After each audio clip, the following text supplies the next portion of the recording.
life choices. Every single product recommendation on Amazon is a different version of the Doc Johnson Fist of Fury. I only have myself to blame for that though, because I made the mistake of ordering a sex toy off of Amazon. It's just like a strap-on. Well, I shouldn't be modest. It wasn't just a strap-on. It was a hot pink, sparkly strap-on, for those of us who feel like maybe we'd like penises a little more if they were just prettier. So I go ahead and I order this strap-on off of Amazon. The next day I get on to Facebook and I see I have like 78 notifications. What is going on? Come to find that Amazon has posted on my Facebook wall, Lady Haha just ordered the Super Femme 9-inch dong in glittery pink.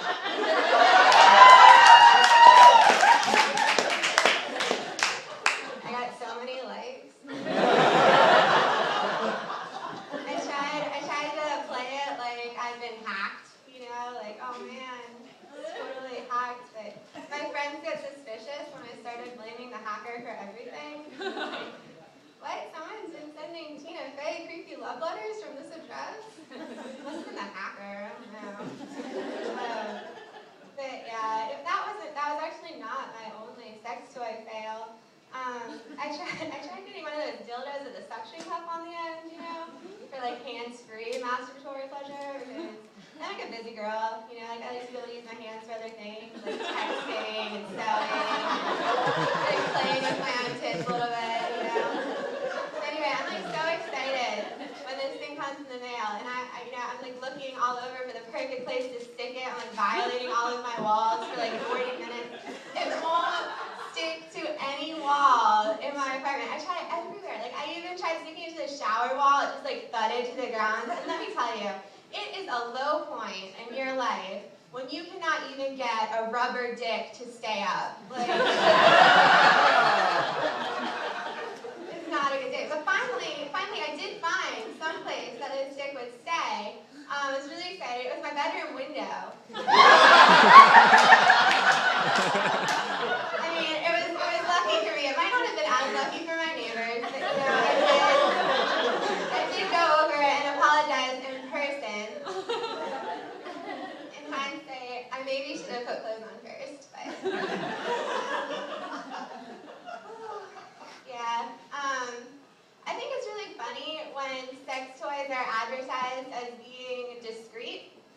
Because, like, what difference does it really make whether you're using a little vibrating bullet or a big black, like, dildo, like when your roommate hears you jilling off at 2 a.m., like calling your own name? I don't really think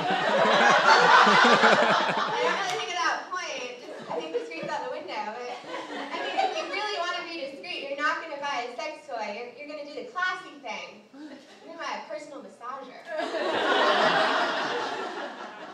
I love the personal massager because there's always this like super clean cut lady on the cover of the box, like rubbing it up against her neck and her shoulders. You're just like, bitch, we all know that's not what it's for. The only woman to ever use the personal massager as suggested is that bitch on the box. No pun intended. But I think it's really weird because she always looks so happy and relaxed while she's like rubbing this, personal massage there all over her neck and her shoulders. But it's like, if someone was rubbing something large and phallic all up on my neck and shoulders, relaxed is the last thing I would be. I'd be like a little tense, actually. I don't even need a massage to hear that shit. Alrighty. Yeah. I don't know about all that. Then there's like the women who like to totally fly under the radar, like they won't bring themselves to buy anything of the sort, so they go like the DIY Pinterest route. Ladies, all you need for this craft is a cucumber, a popsicle stick, and some beaded necklaces. In that shit.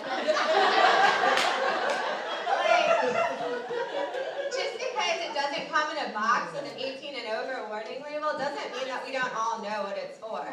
Like, all of my friends know, I presume, that my 2004 4 Mariska Hargitay calendar that's been poking out from under my mattress, like, isn't there for lumbar support. Like, you know, like, I don't have double D batteries in my nightstand drawer for, like, a fucking remote control car. I don't even know what all it takes double D batteries, but sometimes it's the manufacturers that try to make their, like, their super sexual products just sound totally innocuous. I went into a drugstore the other day and I saw an entire shelf of bottles labeled lotion for men. Really, Jergens? Like, really? I felt like you had more respect for me than that. Like, let's just call it what it is. Slippery shit to jack off with. Like, come on. Now conveniently located next to Kleenex's new tissues.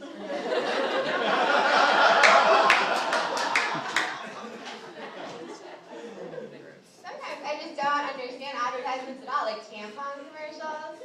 I feel like they're just trying to target this really niche market of like unreasonably athletic girls who only have white clothes and just like blush all the time. Like, I don't get it. I would just love to interview one of the girls from the tampon commercial. Like, I have a lot of questions. I'd like to ask her, like, you know, what exactly do you do in your spare time?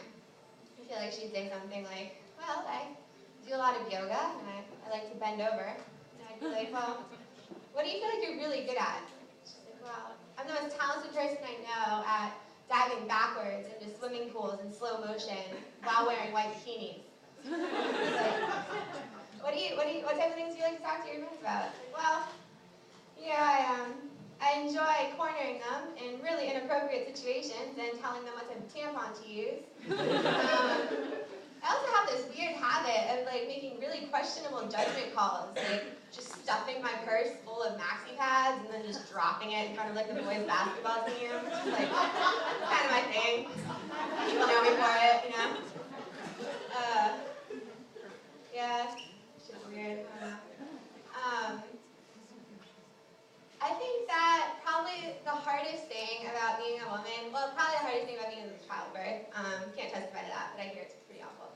I think the second worst thing about being a woman is probably like trimming the hedges. You know what I mean? Talking about pubic hair.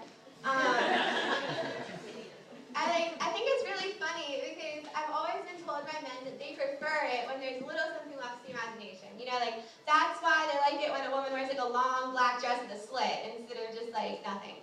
Because they like a little bit to leave to the imagination. But you know, it's like you think that would apply to vaginas too. Like I just thought I'd leave a little hair down there, you know, for the imagination.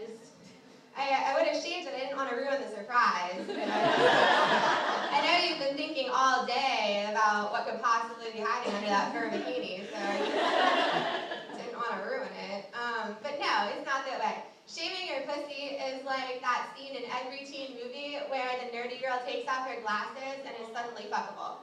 Like, it's unfortunate though because there's no good way to just get rid of that hair. Like your options are kind of limited. Like you can do the Brazilian wax, which in my opinion would more aptly be referred to as like the Guantanamo Bay wax because it's fucking torturous. Or you can shave, which is fine for like a day, but then the razor burn comes and you look like you have fucking herpes. It's the worst. But yeah, and then there's like the girls who try to make their pussies look really beautiful, doing this thing like bedazzling. Have y'all heard of that? Those of you who don't know what bedazzling is, it's when you actually like have little diamonds glued to your pussy in the shape of pretty things. I met a girl once who had her vagina bedazzled. She had hot stuff written on it, like little flames. All I could think when I saw it was like, if I was going to take the time to have something written on my pussy, it would be fucking instructions. A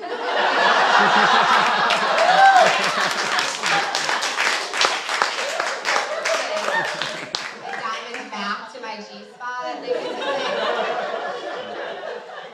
untapped potential there.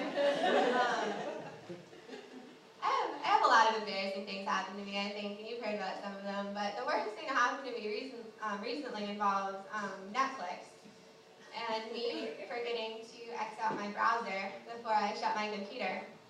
So when I got to class the next day, it's pretty much the worst thing that can happen to any law student is you open up your laptop in a seminar of 200 people after walking in late and just have Margaret Cho screaming at full volume, and then he's stuck it in my pussy, and then he's stuck it in my ass, stuck it in my pussy, and he's stuck it in my ass, pussy ass, pussy ass, yeah.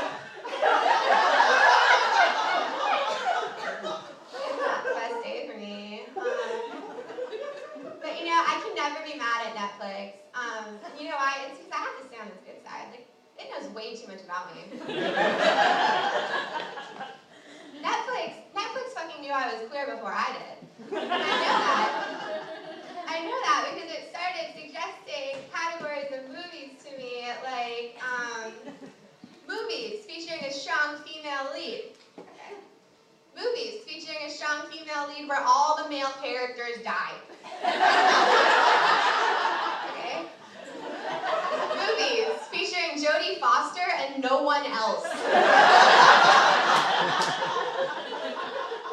Movies featuring the lesbian sex scene in Black Swan. Other TV shows based on your interest in vaginas. I mean, I don't want to give you guys the wrong idea though. I like dicks too, you know, just as long as they're not pressed up against the back of my neck like some type of personal massager. Thank you so much, you all have been amazing.